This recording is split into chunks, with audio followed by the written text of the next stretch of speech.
हमारे किसानों को मार्केटिंग में बहुत अधिक समस्याएं प्रॉब्लम्स फेस करनी पड़ रही है, जिसके कारण उनके प्रोडक्ट को ना तो अपने स्थानीय बाजार में, ना तो राष्ट्रीय बाजार में, ना ही अंतरराष्ट्रीय बाजार में अच्छा मूल्य प्राप्त हो पा रहा, जिसके कारण उनको एक प्रॉब्लम्स आती जा रही है। तो आज हम लोग डिस्कस करने जा रहे हैं आपका जो सबसे इंपॉर्टेंट टॉपिक है, आपका नियमित बाजार।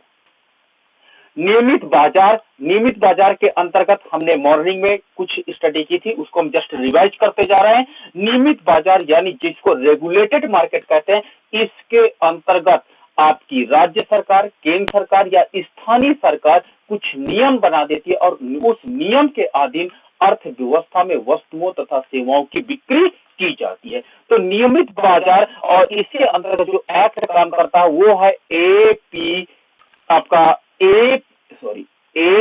एपीएमसी एक्ट काम करता है। Agriculture produce marketing committee act काम करता है। और आज भारत में अधिकतर केंद्र शासित प्रदेश या राज्यों में एपीएमसी एक्ट के अंतर्गत जो होता है, राज्य इस पर कंट्रोल रखती है तथा इसको नियमित करती है। इसका प्रमुख उद्देश्य की अगर हम बात करते हैं तो इसका प्रमुख उद्देश्य होता है जो बाजार में अप्रचलित कपटपूर्ण जो आपके समझौते होते हैं, बार्गेनिंग पावर कम होती है, बिचौलिया ज्यादा ले लेते हैं, उसको रेगुलेट करना था और आपके फसल का उचित मूल्य दिलाना था। फसल का उचित मूल्य दिलाना इसके अंतर्गत शामिल किया गया। तो इसमें अप्रचलित जो आपका व्यवस्था है, सिस्टम है, उसको एपीएमसी ने समाप्त कर दिया।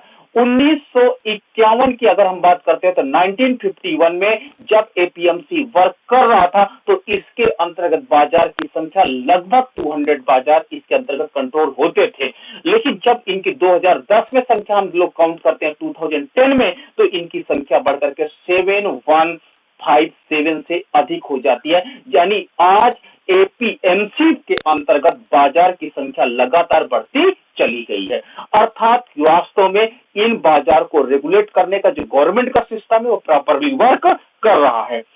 नियमित बाजार प्रायः उन क्षेत्रों में अधिक खोले जाते हैं जहां पर, ठीक है, आपका ये नियमित बाजार अधिकतर वहां पर ज्यादा एक्टिवली काम कर रहे हैं जहां पर आपके पास कपास की खेती हो रही है, दूसरा आपके पास तंबाकू की खेती हो रही है, तीसरा आपके पास गैर परंपरागत फसलें या जिसको कहते हैं कॉमर्शियल क्रॉप, गैर परंपरागत या हम कहते हैं वाणिज्यिक फसलों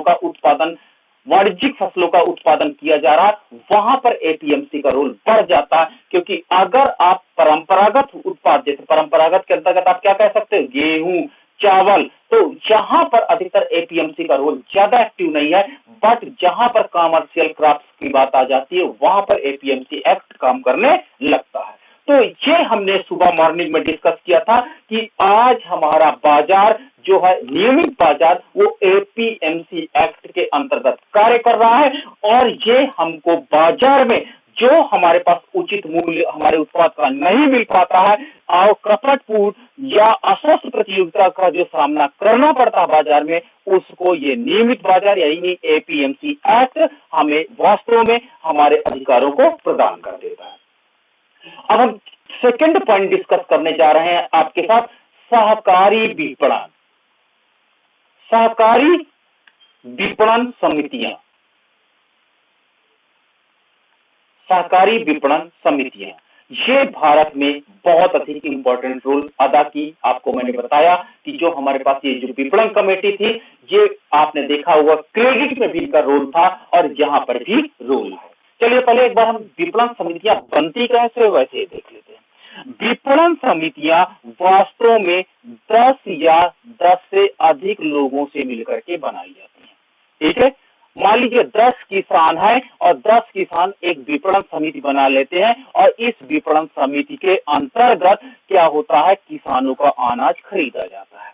ठीक है, किसानों का इन्होंने अनाज खरीद लिया, किसानों का अनाज, और अनाज खरीदने के बाद ये विपणन समिति क्या करती है, कुछ अग्रिम भी किसान को प्रदान कर देते हैं कि आप हमसे कुछ एडवांस ले लीजिए ताकि आपका परिवार प्रॉपरली चल सके।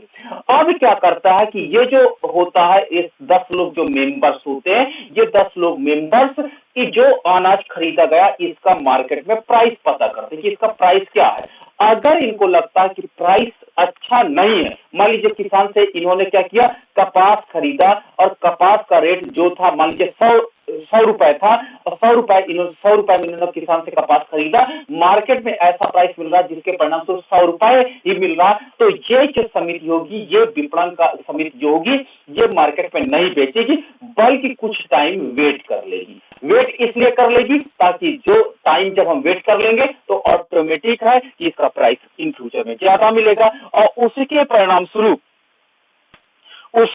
स्वरूप जब ये क्या था, मार्केट में प्राइस इसका अच्छा मिल जाता कुछ समय बाद, तो जो इससे लाभ मिलता है, लाभ जो प्राप्त होता, पहले तो कॉस्ट को पूरा कर लिया जाता, लागत को पूरा कर लेती है, तो लागत से, क्योंकि एक विपणन समिति ने लागत के अंतर्गत किसान को दिया था अग्रिम, और प्लस जो और आया है उसको, और उसके बेचने के बाद जो लाभ होता है उस लाभ को विपणन समिति के सारे सदस्य आपस में बराबर बराबर बांट लेते हैं।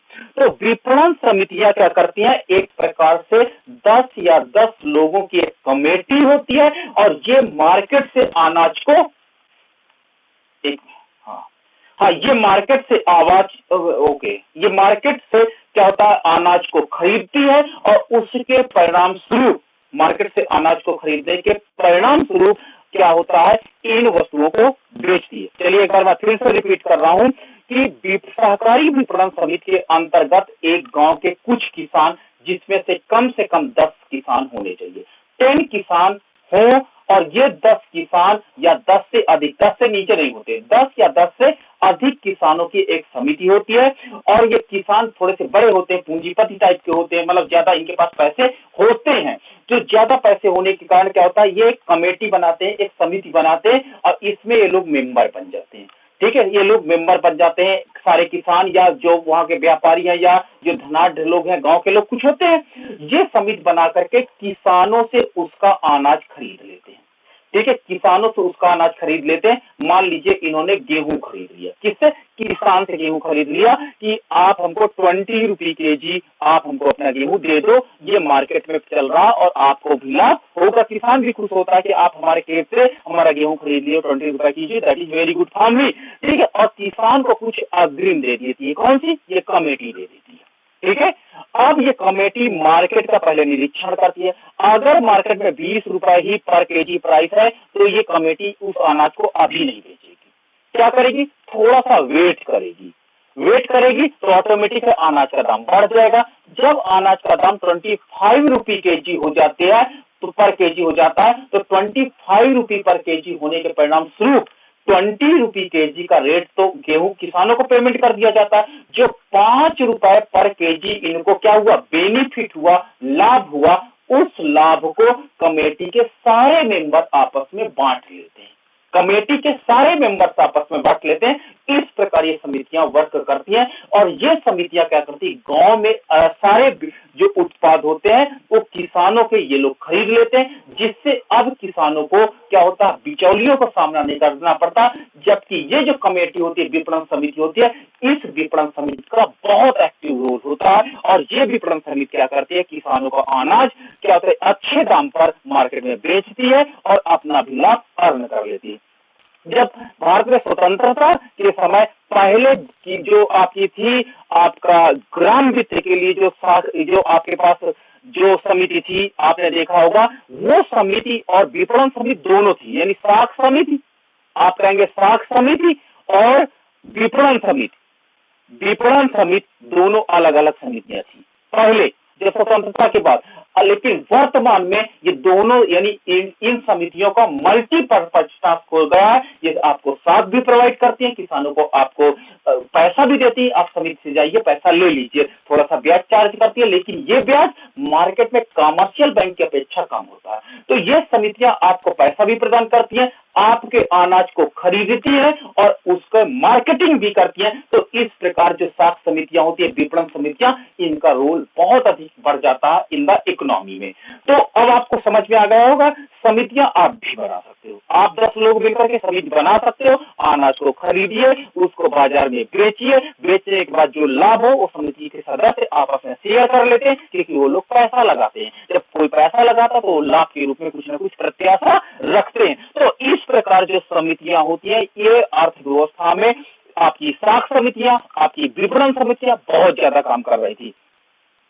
जब हम बात करते हैं तो ये जो समितियां होती है, ये बहुउद्देशीय समितियां इस समय है, बहुउद्देशीय समितियां हैं। बहुउद्देशीय समितियों का तात्पर्य होता है इनका टारगेट काफी अभी समय वाइड हो चुका। आपका क्रेडिट भी प्रोवाइड करना किसान को, उनके लिए अनाज प्रोवाइड, उनका अनाज परचेज करना, मार्केट में बेचना। तो इस समय ये कमेटीज क्या होती है, बहुत अधिक काम कर रही हैं। ठीक है, 1954 के बाद, पहले ये केवल 1954 के बाद इनका जो उद्देश्य हुआ वो बहुउद्देश्य हुआ। 1954 के पहले विपणन की अलग समिति थी और आपकी साख की समितियां अलग थी, और ये क्या होती, अर्थव्यवस्था में काफी अच्छा रोल अदा करती थी और ग्रामीण विकास में इनकी महत्वपूर्ण भूमिका इन समितियों की रहती थी।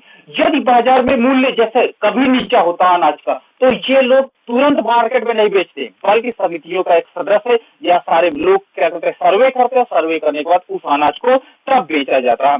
तो इस प्रकार अर्थव्यवस्था में समितियों का रोल बहुत अधिक था, और ये समितियां अर्थव्यवस्था को विकास में काफी अधिक योगदान दी। और मार्केटिंग में, अगर विपणन में कहें तो विपणन में किसान इन पर बहुत ज्यादा भरोसा करते थे। ठीक है, किसानों को लगता था कि ये समितियां कभी भी किसान के साथ धोखाधड़ी का कार्य नहीं करते थे, इसलिए किसानों का क्या होता, विश्वास इन समितियों पर बहुत ज्यादा था, और इन समितियों ने इनके उत्पाद को बाजार में अच्छा भेजा। अब तीसरा हम लोग बात करते हैं भंडारण की। हम तीसरा बात करते हैं भंडारण तथा वेयर हाउस की बात करते हैं।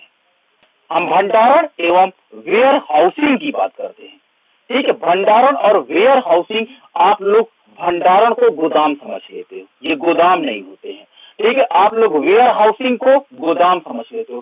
गोदाम वो प्लेस होता है जहां पर अनाज को हम लोग क्या करते हैं, दीर्घ काल के लिए भंडारण करते हैं, उसे हम लोग गोदाम कहते हैं। वेयर हाउस वो हाउस होते हैं जब बाजार से अनाज को खरीदा जाता है, बाजार से अनाज को खरीदा जाता है और अनाज को खरीदने के परिणाम स्वरूप उसे दूसरे स्थान पर पहुंचाया जाता है, तो थोड़ा बहुत टाइम लगता है, उसको वेयर हाउसिंग कहा जाता है। दूसरा, भारत में खाद्य सुरक्षा के लिए सरकार अपने पास अनाज कुछ रखती है ताकि राशन के दुकानों के माध्यम से उसको डिस्ट्रीब्यूट कर सके, तो उसे भंडारण या वेयर हाउसिंग कहते हैं। तो याद रखना, गोदाम में कभी कभी अनाज का मूल्य बढ़ाने के लिए आप रख लेते हो, गोदाम प्राइवेट होते हैं, लेकिन भंडारण या वेयर हाउसिंग का काम क्या होता है कि अर्थव्यवस्था में डिमांड एंड सप्लाई को मेंटेन रखना। ये कभी लाभ के पर्पज से काम नहीं करता, डिमांड एंड सप्लाई को मेंटेन करना। मान लीजिए प्याज का दाम लगातार बढ़ता जा रहा है, तो सरकार वेयर हाउस पे खरीद करके कुछ रिजर्व में रखती है, और इससे क्या होता है कि अर्थव्यवस्था में जैसे प्याज का रेट बढ़ता है, वेयर हाउस से प्याज की सप्लाई कर दी जाती है ताकि उसका प्राइस फिर से नीचे हो जाए। तो भंडारण तथा वेयर हाउसिंग का रोल बहुत अधिक इंपॉर्टेंट वर्तमान परिप्रेक्ष्य में हो जाता है, और लगातार इसका रोल बढ़ता चला जा रहा है। किसका? भंडारण तथा वेयर हाउसिंग का। तो अर्थव्यवस्था में सरकार क्या करती है, मिनिमम सपोर्ट प्राइस पर आपने देखा होगा किसानों से अनाज को खरीदती है, उसका भंडारण करती है या वेयर हाउस पे ले जाती है और वहां पर स्टोर कर देती है। अगर अर्थव्यवस्था में सूखा पड़ जाए, ठीक है, अकाल आ जाए, अगर कोई भी देश में आपदा आ जाती है, तो उस आपदा में क्या होता है, वेयर हाउस से अनाज को निकाल करके सप्लाई किया जाता है ताकि इकोनॉमी को राहत मिले। तो वेयर हाउसिंग और भंडारण अर्थव्यवस्था में मूल्य न बढ़ने के लिए बनाया जाता है, जबकि गोदाम अर्थव्यवस्था में इसलिए बनाया जाता है ताकि अच्छा प्राइस ले सके, और व्यापारी अधिकतर गोदाम बनाते हैं और वेयर हाउसिंग और भंडारण अधिकतर गवर्नमेंट बनाती है। गवर्नमेंट इसके अंतर्गत अनाज खरीदती है, उसको रखती है, और जिस स्टेट में कम पड़ता अनाज वहां पर इसको सप्लाई कर देती है। क्लियर है? तो वेयर हाउसिंग का रोल अर्थव्यवस्था में डिमांड तथा सप्लाई के बीच संतुलन को बनाए रखने के लिए किया गया था। ठीक है, तो वास्तव में जब भारत स्वतंत्र हुआ 1950 में, जब भारत स्वतंत्र हुआ तो 1950 में ग्रामीण बैंकिंग ग्रामीण बैंकिंग समिति एक काम कर रही थी। उन्होंने सिफारिश की थी कि अर्थव्यवस्था में वेयर हाउस होना चाहिए और इस वेयर हाउस का रोल बहुत इंपॉर्टेंट था। ठीक है, उसके बाद 1954 में 1954 में क्या हुआ, अखिल भारतीय ग्रामीण साख सर्वेक्षण,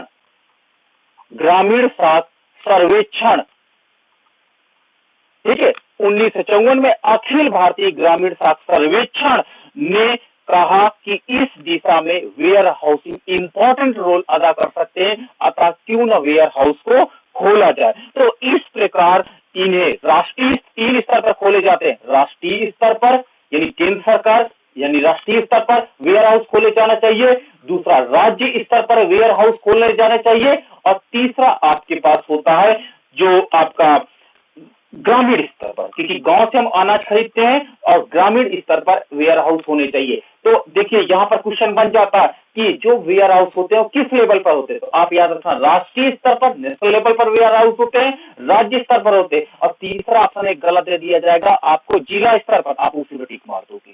ठीक है, जबकि ग्रामीण स्तर पर इसको ओपन किया जाता है। तो आपका जिला स्तर पर होते हैं कभी कभी, ठीक है, ऐसा नहीं है, तो आपका एक ब्लॉक स्तर दे दिया जाएगा। ठीक है, तो अर्थव्यवस्था में मतलब कुछ हमको रिपोर्ट ऐसी मिली जिसमें जिला स्तर पर भी वेयर हाउस खोले गए, तो जिला स्तर का ऑप्शन आपका सही है, लेकिन आपका ब्लॉक स्तर का भी मिल जाए तो आप ऑप्शन मान के चलिए कि वो आपका ऑप्शन गलत है। तो भारत में जो आपका इस प्रकार वेयर हाउस खोले गए वो राष्ट्रीय स्तर पर मिले, राज्य स्तर पर मिले, ग्रामीण स्तर पर मिले, और कुछ जगह पर जिला स्तर पर वेयर हाउस भी हमको प्राप्त हुए। तो इस प्रकार ये रिकमेंडेशन हुई अखिल भारतीय ग्रामीण साख सर्वेक्षण से कि भारत में वेयर हाउस का इंपॉर्टेंट रोल है, और अगर वेयर हाउस हमारे देश में खोले जाएंगे तो कभी भी भारत में अर्थव्यवस्था में जो इकोनॉमी में प्राइस क्राइसिस हो जाता, प्राइस क्राइसिस का मतलब होता अर्थव्यवस्था में आपने देखा होगा अचानक क्या होता, आवश्यक वस्तुओं का मूल्य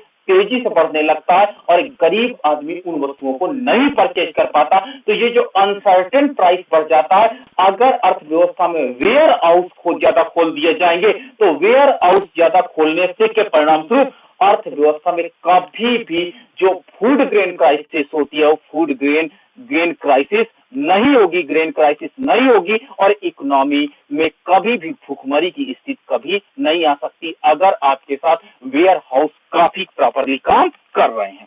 अब हम बात करते हैं कौन कौन से वेयर हाउस हैं। तो भारत में जो वेयर हाउस खोले गए वो वास्तव में वेयर हाउस जो खोले गए वो 3 प्रकार के हमारे यहाँ वेयर हाउस बहुत ज्यादा पॉपुलर है। पहला आपका मैंने बताया सबसे इंपॉर्टेंट जो वेयर हाउस है जो राष्ट्रीय लेवल का है, फूड कॉर्पोरेशन ऑफ इंडिया। ये आपने देखा होगा अनाज खरीदती है और अपने वेयर हाउस पर नेशनल लेवल पर फूड कॉर्पोरेशन ऑफ इंडिया अनाज को रखती है। दूसरा आपका पास होता जाता है केंद्रीय वेयर हाउस निगम। केंद्रीय वेयर हाउस निगम ये क्या होती है, सेंट्रल लेवल की केंद्रीय वेयर हाउस निगम होती है, और ये भी अनाज को कलेक्ट करती है ताकि अर्थव्यवस्था में डिमांड एंड सप्लाई को मेंटेन किया जा सके। अनाज किससे खरीदा जाएगा, आपको पता है, किसान से। तो ये गवर्नमेंट्स होते हैं, जो गवर्नमेंट क्या करते हैं, अनाज को खरीद करके अपने पास रिजर्व रखते हैं ताकि अर्थव्यवस्था में कोई भी अगर आपदा आती है तो उस आपदा को आसानी से ये लोग बियर कर सकते हैं। और तीसरे आपके होता वेयर हाउसिंग निगम। तो ये 3 प्रकार के आपके वेयर हाउस हैं, और आपने फूड कॉर्पोरेशन ऑफ इंडिया का नाम तो बहुत ज्यादा सुना होगा। तो इस प्रकार भारत में 151 लाख टन क्षमता की हमारे पास स्टोरिंग कैपेसिटी हो गई है, जिसमें हम अपने अनाज को स्टोर कर सकते हैं 151 लाख टन, और भारत में कभी कोई आपदा आ जाती तो उस आपदा का हम लोग सामना कर सकते हैं। तो इस प्रकार भारत में क्या हुआ, वेयर हाउस खोले गए। हाँ, 2012 और 13 में, ठीक है, और साथ ही साथ इसके पूर्व एक साल में थे 2011 और 12 में भी नेशनल हॉर्टिकल्चर मिशन, आपने नाम सुना होगा, नेशनल हॉर्टिकल्चर मिशन, बागवानी मिशन जिसको कहते हैं हॉर्टिकल्चर मिशन, इसके अंतर्गत कोल्ड स्टोर खोले गए। तो वास्तव में ये कोल्ड स्टोर थे, इन्होंने भी एक प्रकार से काफी गवर्नमेंट का सपोर्ट किया। तो इस प्रकार भारत में स्टोरेज क्षमता काफी ज्यादा हो गई। और आपको मैं बार बार बता दूं, वेयर हाउस का काम अर्थव्यवस्था में आपातकाल में डिमांड और सप्लाई के माध्यम से जो वस्तुओं तथा सेवाओं का मूल्य बढ़ता उसको कंट्रोल करना।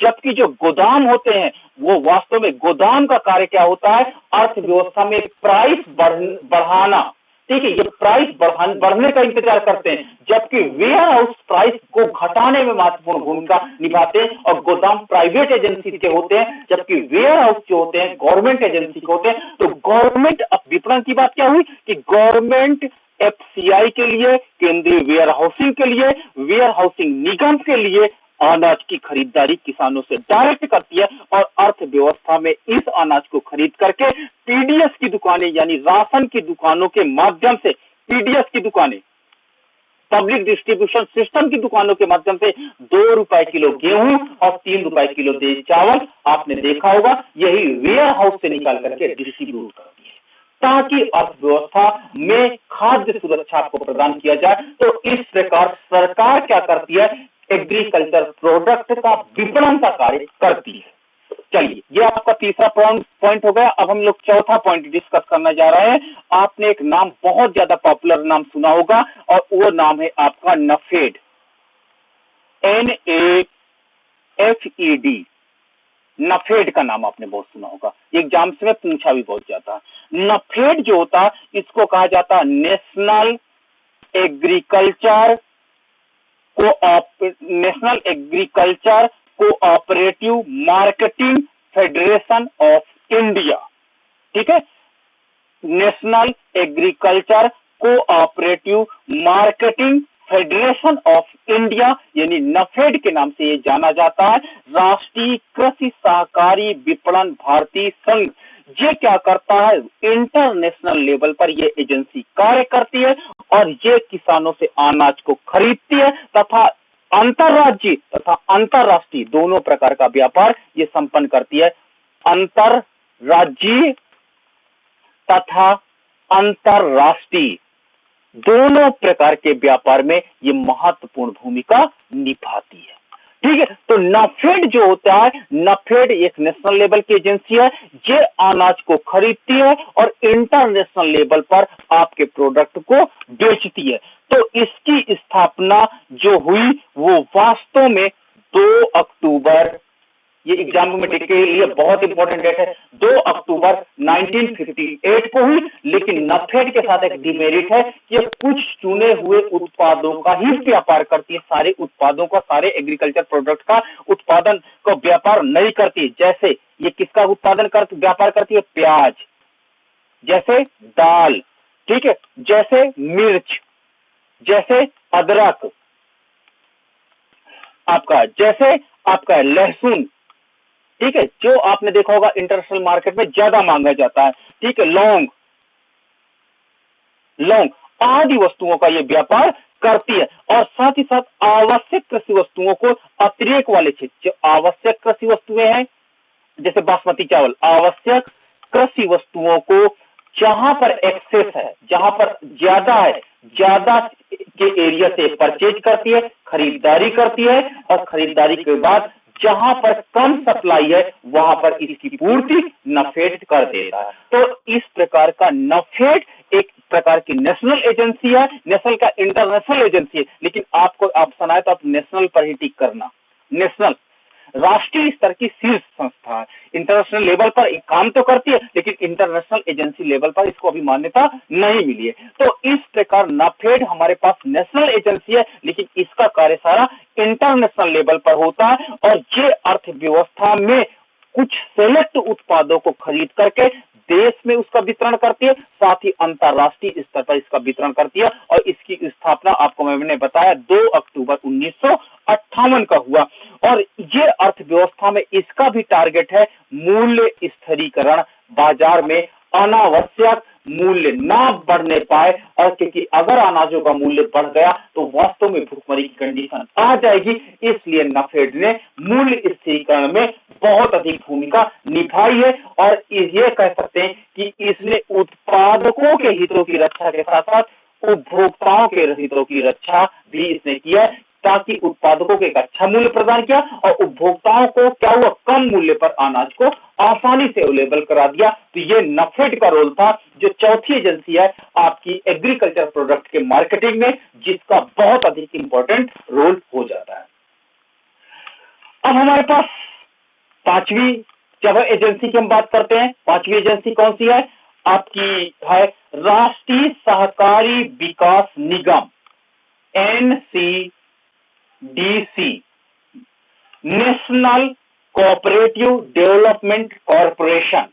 ये आप है, और ये इसकी स्थापना 1963 में हुई थी।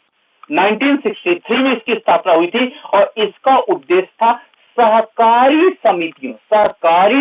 समितियों के माध्यम से, सहकारी समितियों के माध्यम से क्या होता है, कृषि वस्तुओं तथा अन्य चयनित वस्तुओं के उत्पादन, भंडारण, विपणन संबंधी कार्यक्रमों को आयोजित करना। यानी सहकारी समितियों के माध्यम से आप एग्रीकल्चर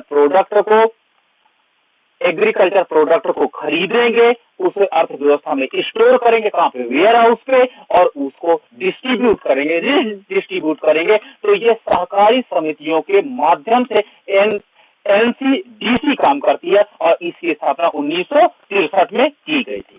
क्लियर होगा, एग्जाम में इसका NCDC का काम हो आपसे पूछा जा सकता है, स्थापना कब हुई, 1963 में। किसके साथ काम करती है, तो ये स्वतंत्र एजेंसी नहीं है, बल्कि इनको सहकारी समितियों के माध्यम से अपने कृषि उत्पादों को खरीदना होगा, आप डायरेक्ट नहीं खरीद सकते हो। ये इनके साथ एक प्रोटोकॉल टाइप का लगा। और आपका जो 6 पॉइंट आपका मैं डिस्कस करने जा रहा हूं, 6 पॉइंट आपका है ट्राइफेड। ट्राइफेड क्या है, ये भारतीय जनजाति सहकारी विपणन विकास परिषद है। ठीक है, ट्राइबल एरिया में आपने देखा होगा, ट्राइबल जो एरिया होता है, ट्राइबल एरिया में कुछ प्रोडक्ट होते हैं, उत्पाद होते हैं, वो बहुत अच्छे उत्पाद होते हैं, जिसकी मार्केट में डिमांड बहुत ज्यादा होती है। तो ट्राइबल एरिया के जो लोग होते हैं, जनजाति एरिया के जो लोग होते हैं, इसका उत्पादन करते हैं और उसको बाजार में बेचते हैं, लेकिन बिचौलियों से बड़ा परेशान हो जाते हैं। ठीक है, क्यों, क्योंकि बिचौलियों से इसलिए परेशान हो जाते हैं क्योंकि आप जान रहे हैं कि ये जनजातियां होते हैं, ये हो सकता है आपकी भाषा ना समझ पाए, हो सकता है आपके मार्केट का पैटर्न ना समझ पाए, जिससे बिचौलियों से क्या होता है, बिचौलिया इनके लाभ का अधिकतर भाग खा जाते हैं।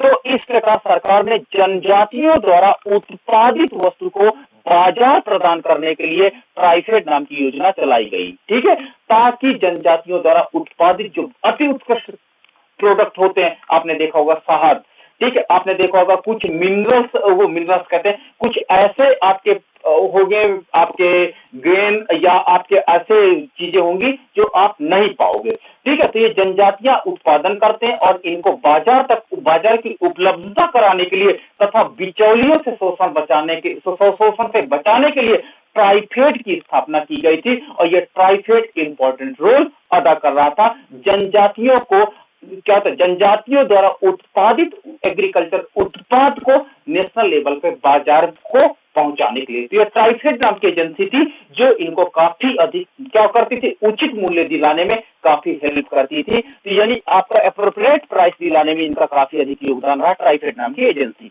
तो ट्राइफेड एजेंसी किससे जुड़ी हुई, जनजातियों द्वारा उत्पादित उत्पाद से। ठीक है, एग्जाम में आपको याद रखना होगा। अब हम लोग बात डिस्कस करते हैं 7वें पॉइंट पर। Let's we discuss 7th point.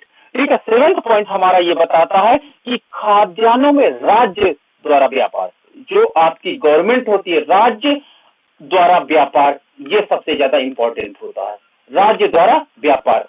ठीक है, तो state trading in food grains, आपका कुछ राज्य सरकार होती है और स्टेट क्या करती है, स्टेट ट्रेड करती है, ट्रेडिंग करती है उसका फूड ग्रेन्स का। तो इसको हम लोग देखते हैं। ठीक है, खाद्य जांच समिति 1957 ने पाया कि अगर फ्रीली मार्केट ऑपरेट हो जाएगी फ्रीली, तो क्या करते हैं जो निजी क्षेत्र होता है वो लाभ के चक्कर में अनाज का मूल्य ज्यादा बढ़ा देगा।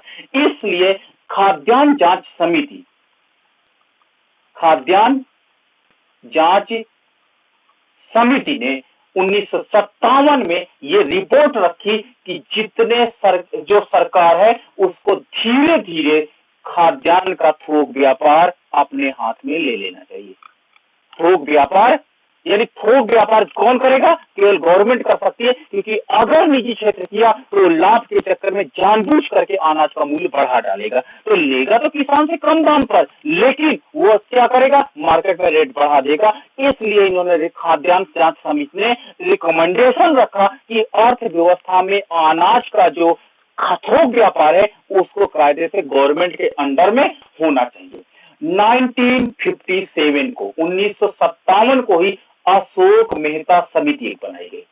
अशोक मेहता समिति ने अपनी रिपोर्ट रखी और इन्होंने यह सुझाव दिया कि 100 करोड़ पूंजी से भारत सरकार एक खाद्यान्न स्थिरीकरण संगठन स्थापित करे। ठीक है, 100 करोड़ रुपए की पूंजी से 100 करोड़ रुपए की पूंजी से खाद्यान्न स्थिरीकरण एक कोर्स बना ले, एक क्या कहते हैं संगठन बना ले, ताकि क्या क्या हमारे पास जो खाद्यान्न है वो वास्तव में स्थिर रहे, ताकि हमको कोई प्रॉब्लम ना होने पाए। और 1 जनवरी को फूड कॉर्पोरेशन ऑफ इंडिया, ठीक है, भारतीय खाद्य निगम की स्थापना की गई। ये डेट इंपॉर्टेंट हो जाती है 1965 में। 1 जनवरी 1965 में फूड कॉर्पोरेशन ऑफ इंडिया की स्थापना इसलिए की गई कि भारत में जो अनाज का मूल्य है वो स्थिर रहे, नहीं तो अगर अनाज का मूल्य लगातार बढ़ता चला जाएगा तो वास्तव में हमारे लिए प्रॉब्लम्स ज्यादा आ जाएगी। तो इस प्रकार भारत में खाद्यान्नों के मूल्य को स्थिरीकरण करने के लिए राज्य का इंपॉर्टेंट रोल हो जाता है और राज्य ने काफी इस पे अधिक काम किया भी। तो इस प्रकार हम देख सकते हैं कि जो भारत में राज्य किससे व्यापार करता था, आपको मैं बता दूं कि एपीएमसी एक्ट के द्वारा ये काम करता था, लेकिन इसमें राज्य का इन्वॉल्वमेंट ज्यादा हो जाता था। तो इस प्रकार राज्य अपनी भूमिका को बढ़ा देता था। तो मैंने आपको 7 पॉइंट डिस्कस किए। 7 पॉइंट, चलिए लेट्स रिपीट कर लेते हैं। 7 पॉइंट्स थे जो एग्रीकल्चर प्रोडक्ट के लिए बाजार प्रदान कर रहे थे। पहला आपका जो पॉइंट था वो था नियमित बाजार, मैंने आपको साथ डिस्कस किया।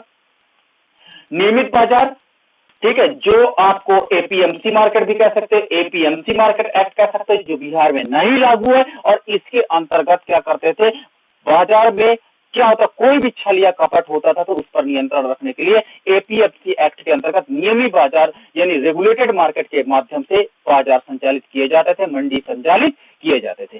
दूसरा मैंने आपको डिस्कस किया सहकारी विपणन समितियां। सहकारी विपणन समितियों के अंतर्गत मैंने आपसे डिस्कस किया अभी कि अर्थव्यवस्था में 10 या 10 से अधिक लोग मिलकर के एक संगठन को बना लेते हैं और उसको किसान से अनाज को खरीदते हैं और उसको मार्केट में बेचते हैं और इस समितियों को भी कुछ ना कुछ लाभ मिल जाता है, जिससे समितियां भविष्य में कार्य करने के लिए प्रेरित रहती है। तीसरा मैंने डिस्कस आपसे किया था भंडारण और वेयर हाउस पर आपसे डिस्कस किया।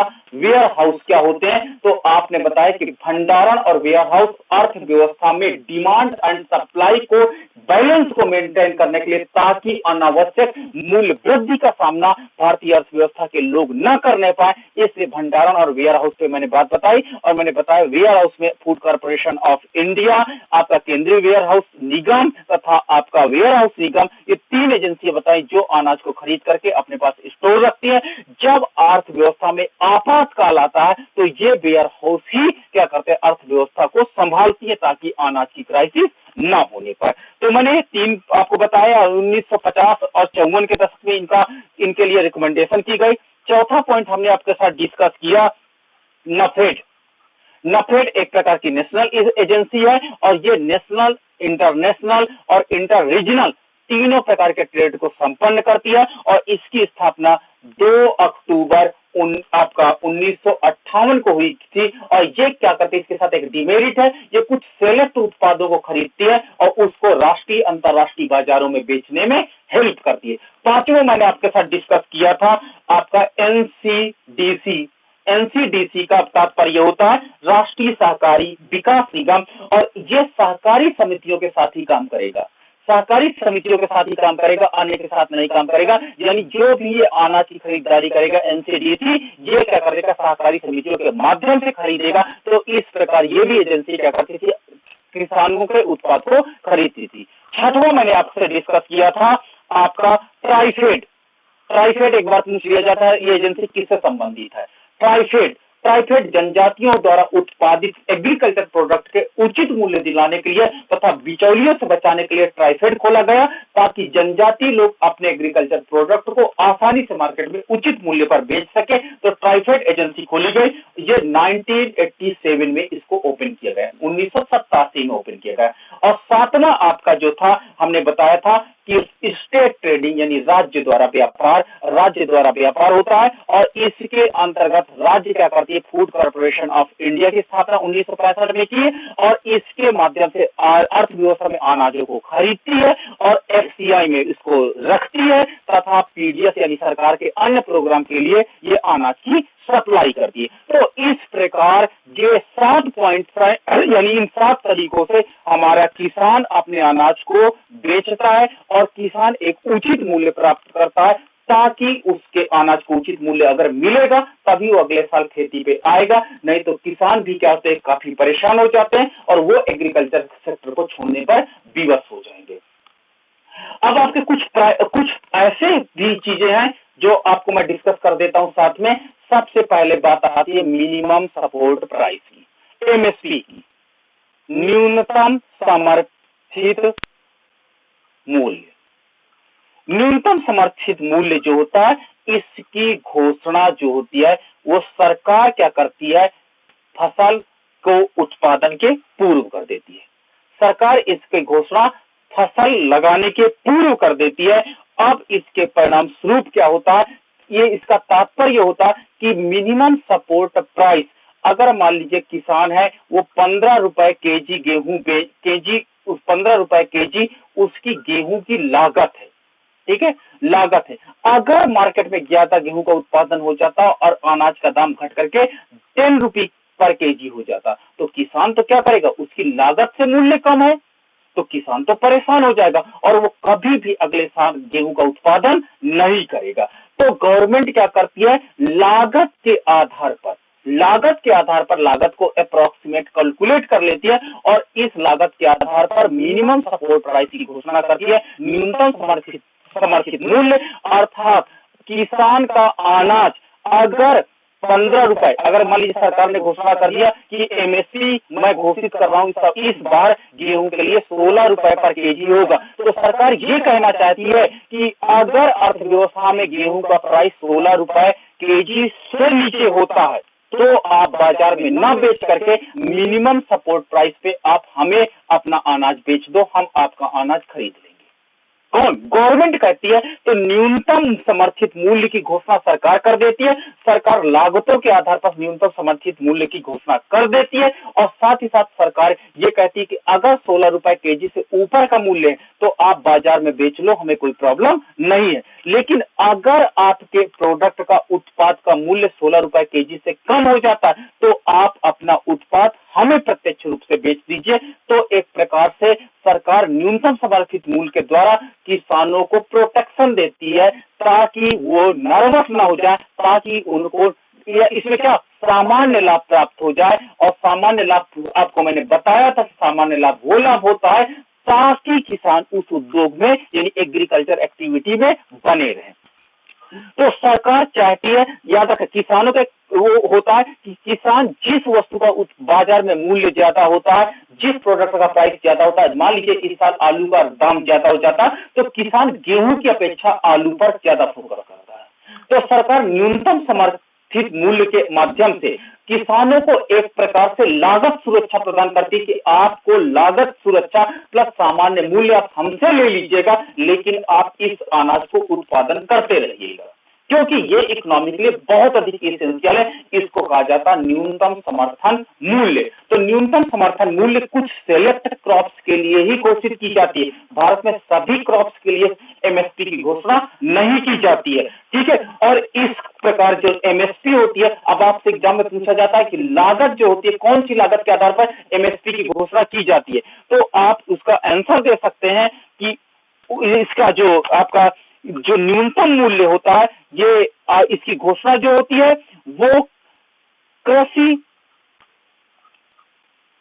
लागत एवं मूल्य आयोग करता है।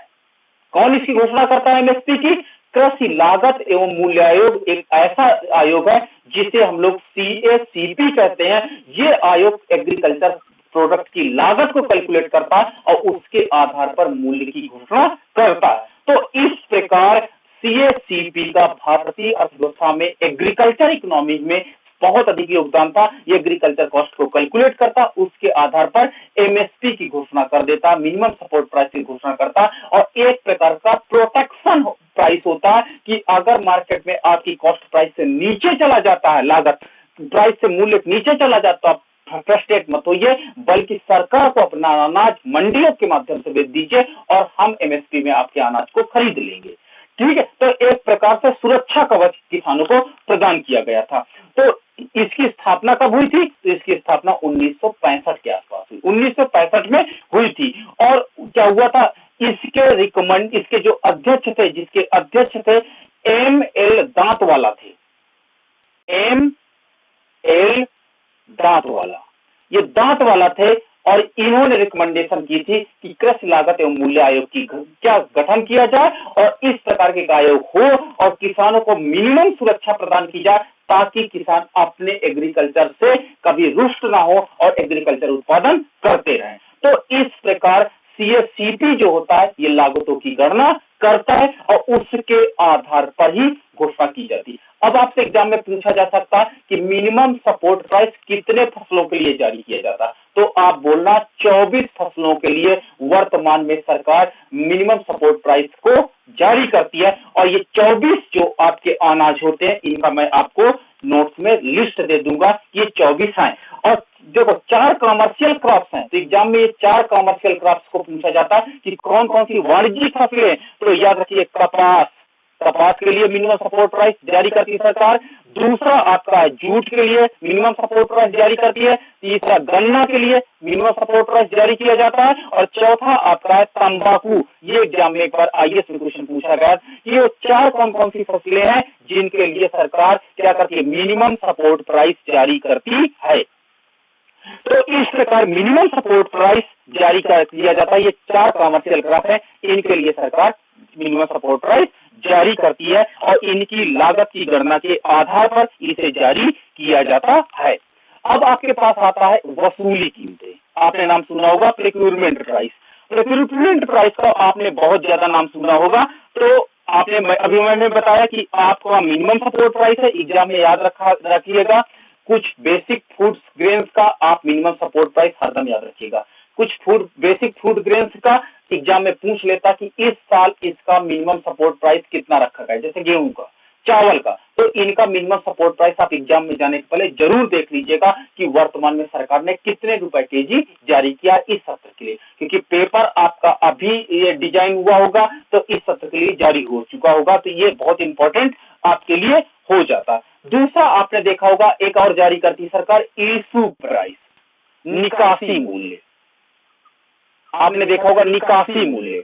निकासी मूल्य क्या होता है? ऐसा मूल्य होता है जिस दर पर सरकार फूड कॉर्पोरेशन ऑफ इंडिया से अनाज को लेकर के, अनाज कहां से लेगी? सरकार के पास अनाज, फूड कॉर्पोरेशन ऑफ इंडिया, केंद्रीय वेयर हाउस निगम, इससे अनाज लेकर के राशन की दुकानों के माध्यम से ठीक है, आपको 2 रुपए केजी गेहूं तथा 3 रुपए केजी जो चावल मिलता है, तो ये जो प्राइस है, इस प्राइस को आप इशू प्राइस कहेंगे, निकासी मूल्य कहेंगे। ये जिस रेट पर सरकार क्या करती, आपसे खरीदती 16 रुपए केजी, क्या है? गेहूं। 16 रुपए पर केजी आपसे गेहूं सरकार खरीदती है और आपको देती किससे, मतलब आपको देती कितनी है, 2 रुपए केजी। तो ये ऐसा प्राइस होता है जिसे हम लोग निकासी मूल्य कहते हैं, इशू प्राइस का एक नाम से जाना जाता है। तो इस प्रकार जो आपका निकासी मूल्य होता है, जिस मूल्य पर अनाज क्या होता है, राशन की दुकानों से या आर्थिक सुरक्षा के अंतर्गत लोग प्राप्त करते हैं, तो इसे हम लोग निकासी मूल्य कहते हैं। अब इस प्रकार जो हमारे देश में, भारत में आपका एग्रीकल्चर प्राइसिंग हो रही है, गवर्नमेंट चाहती कि कोई भी भूखा ना मरे, क्योंकि जीने का मूल अधिकार सभी व्यक्तियों का है। इसलिए सरकार ने एक डिसीजन लिया है कि क्यों ना हम लोग क्या करते हैं, मिनिमम सपोर्ट प्राइस या इशू प्राइस, एक आपका होता है वसूली कीमतें, ठीक है, वसूली कीमतें याद रखिए, मिनिमम सपोर्ट प्राइस से कभी कभी ऊपर हो जाती है। जैसे बाजार रेट इसको कहते हैं, वसूली कीमतें बाजार रेट कीमतें होती है, जिस रेट पर फूड कॉर्पोरेशन ऑफ इंडिया में या तो एमएसपी पे अनाज भरा जाएगा या तो वसूली कीमतों पे। अधिकतर देखे होंगे अनाज का दाम एमएसपी पे नहीं होता बल्कि वसूली कीमतों पर होता है। तो जिस रेट पर अनाज को सरकार खरीदती है वो वसूली कीमतें कराते हैं, प्रोक्योरमेंट प्राइस कराते हैं और एफसीआई में उस अनाज को जमा कर दिया जाता है और राशन की दुकानों के माध्यम से, सार्वजनिक वितरण प्रणाली के माध्यम से उस अनाज को अर्थव्यवस्था में रीडिस्ट्रीब्यूट कर दिया जाता है। तो इस प्रकार भारत में खाद्य सुरक्षा प्रदान किया जाता है। तो ये आपका था एग्रीकल्चर मार्केटिंग का, हमने आज टॉपिक आपको कंप्लीट कराया।